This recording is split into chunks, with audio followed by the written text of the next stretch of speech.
근데 이 규제라는 단어에 대해서 제가 지난 라이브 때도 잠깐 얘기했지만 오해를 하고 있는 게 있는데, 규제라는 것은 시장을 안정화하기 위한 도구기도 하고, 물론 과도하면 안 되지만 안정화하기 위한 도구기도 하고, 사실 이 블록체인이라는 기술은 완전 신생 기술이죠. 법 외에 있던 애들이에요. 법 외. 그렇기 때문에 뚜까 맞던, 망치로 뚜까 맞던 아이들입니다. 근데 이런 아이들한테 규제라는 관련 법이라는 것이 생긴다라는 거는 조금 다르게 해석해야 돼요. 그 규제가 생겨줘야 이제 국가 안으로 들어오는 겁니다. 그 규제라는 올가미 안에 들어가 준다라는 사실이 사실은 인정받는 거예요. 달리 얘기하면 인정받는 거예요. 인정.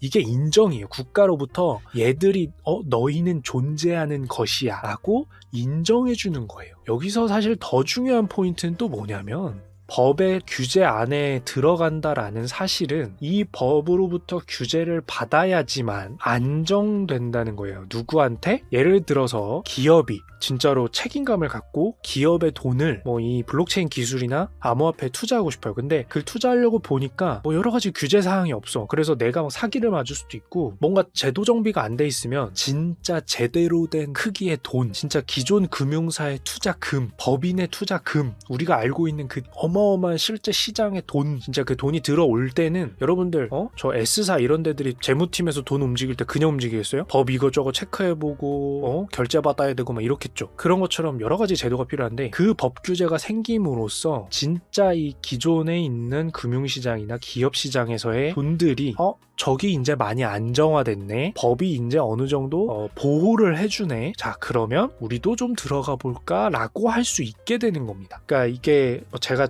굳이 이쪽 얘기를 많이 하는 이유가, 이제 규제라는 단어에 대해서 너무 이제 좀 잘못된 편향된 방식으로 알려지는 경우가 많아서 그런데, 이거가 돼야만 시장이 공식적인 수많은 절차들 사이에서 인정받을 수 있다는 거고, 그렇게 됐기 때문에 바로 이 비트코인이 2020년 후반기부터 어떤 이슈로 기관들이라고 말하는 그 기업들, 돈을 가진 기업들이 바로 돈을 싸들고 비트코인에 투자해볼까 라는 언질이 나올 수도 있었던 거예요. 실제로 특정 헤지 펀드에서는, 그러니까 투자하는 펀드에서는 이 비트코인에 투자하겠다란다든지, 여러분들 다 알고 계시는 SC은행이라고 알고 계시는 스탠다드 차터드에서도 이제 이런 암호화폐에 대해서, 특히 비트코인의 한정이죠, 거의 관심을 보인다든지 얘기가 나올 수 있는 게, 이런 식으로 국가가 보장해주는 틀 안에서 제도가 정비가 되기 때문에, 규제를 받고 정비가 되기 때문에, 이 규제라는 건 사실은 나쁘게 생각할 게 아니고 사기꾼이 사기 돈 먹고 튀는 걸 막는 거예요.